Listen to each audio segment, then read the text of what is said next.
Saudara yang terkasih di dalam Kristus, saat ini kita akan bersama-sama merenungkan firman Tuhan di dalam ibadah minggu pada pagi hari ini.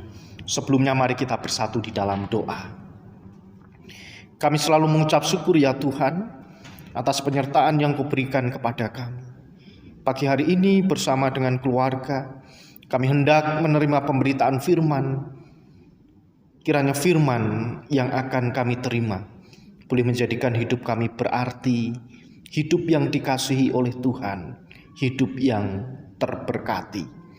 Terima kasih ya Tuhan, berfirmanlah karena kami siap untuk mendengarkan. Di dalam Kristus Sang Sumber firman yang hidup, kami berdoa. Amin.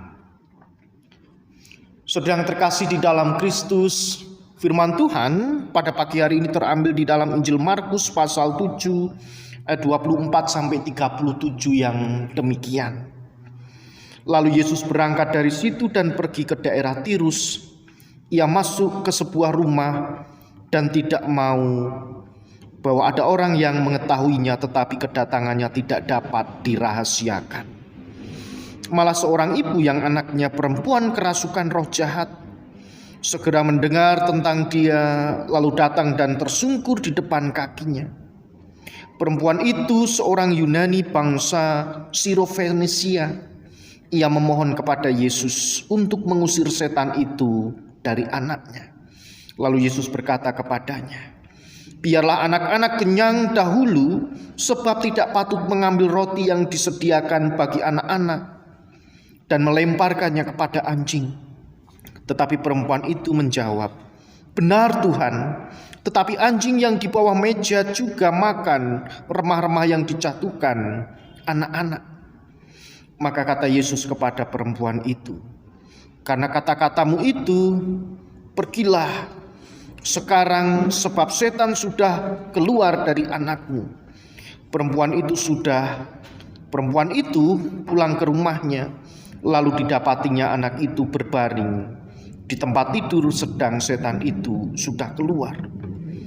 Kemudian Yesus meninggalkan pula daerah Tirus dengan melalui Sidon pergi ke Danau Galilea.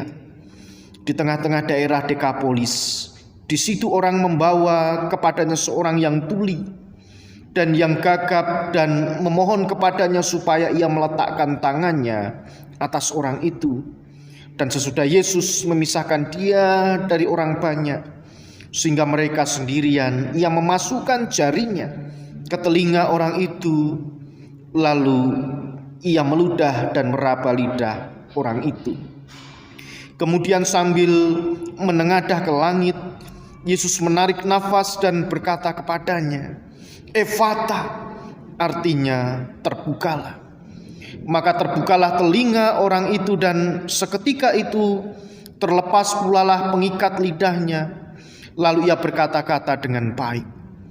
Orang berpesan kepada orang-orang yang ada di situ supaya jangan menceritakannya kepada siapapun juga, tetapi makin dilarangnya. Mereka makin luas untuk memberitakannya. Mereka takjub dan tercengang dan berkata, "Ia menjadikan segalanya baik. Yang tuli dijadikannya mendengar, yang bisu dijadikannya berkata-kata." Demikianlah firman Tuhan. Yang berbahagia kita semua yang selalu merindukan firman Tuhan serta melakukannya di dalam kehidupan sehari-hari. Haleluya. Ibu, bapak dan saudara yang terkasih di dalam Kristus, di dalam kehidupan ini Allah menghendaki dunia yang diciptakannya itu kembali menemukan sebuah damai sejahtera yang harus tetap dirasakan oleh semua ciptaan.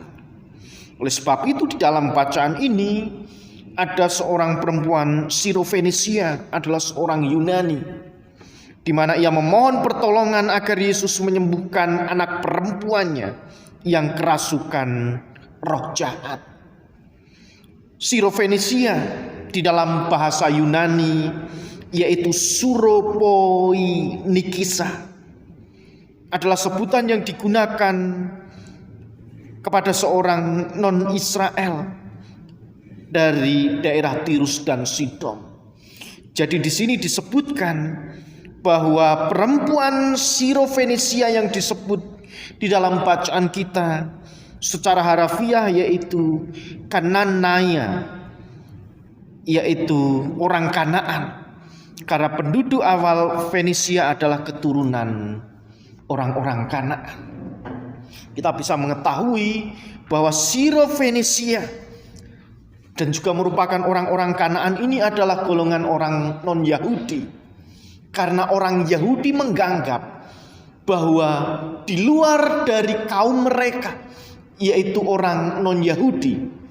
Orang non-Yahudi di sini adalah orang yang tidak dapat menerima kabar sukacita keselamatan atau berkat keselamatan dari Allah. Dan bahkan orang-orang non-Yahudi yang dianggap tidak mendapatkan kabar keselamatan atau tidak menerima berkat keselamatan itu disebut orang-orang kafir atau goyim. Dan bahkan di dalam bacaan kita mereka disebut anjing atau seperti binatang yang haram. Bahkan Sirofenisia, Tirus, Sidon merupakan orang non-Yahudi atau orang kafir, orang haram. Mereka adalah orang-orang non-Yahudi atau yang disebut orang-orang goyim.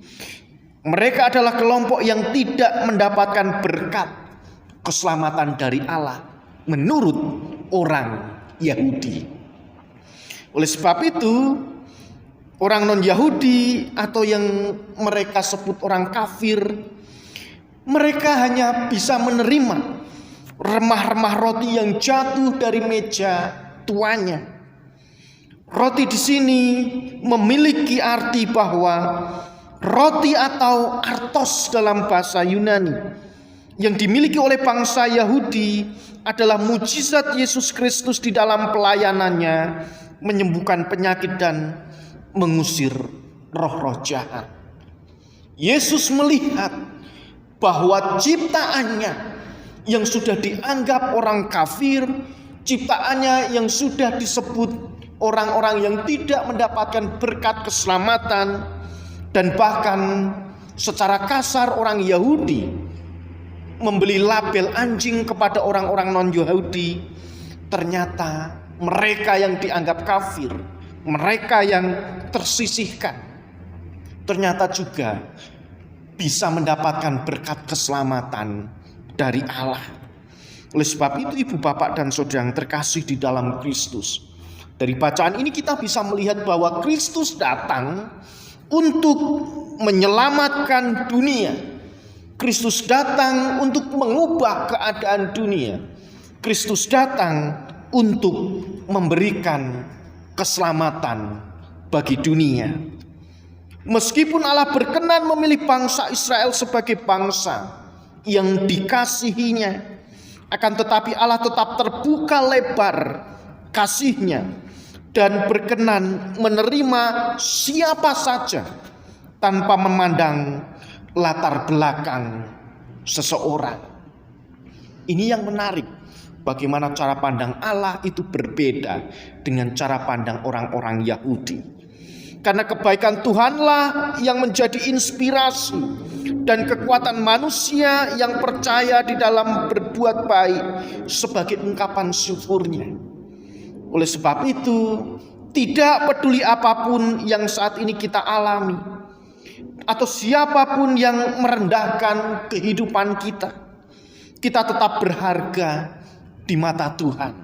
Sekalipun orang menganggap kita ini seperti goyim, seperti anjing, seperti orang kafir, seperti orang non-Yahudi, tetapi kita sebagai ciptaan Tuhan tetap berharga di mata Tuhan dan juga berhak untuk menerima berkat keselamatan yang ditunjukkan oleh perempuan Sirofenisia dan juga orang-orang yang membawa anaknya yang sedang tuli atau gagap juga, karena mereka memiliki iman. Sebab di dalam Efesus 2 Ayat 8. Sebab karena kasih karunia kamu diselamatkan oleh iman, bukan hasil usahamu, tetapi pemberian Allah. Keselamatan itu bukan hasil usaha manusia.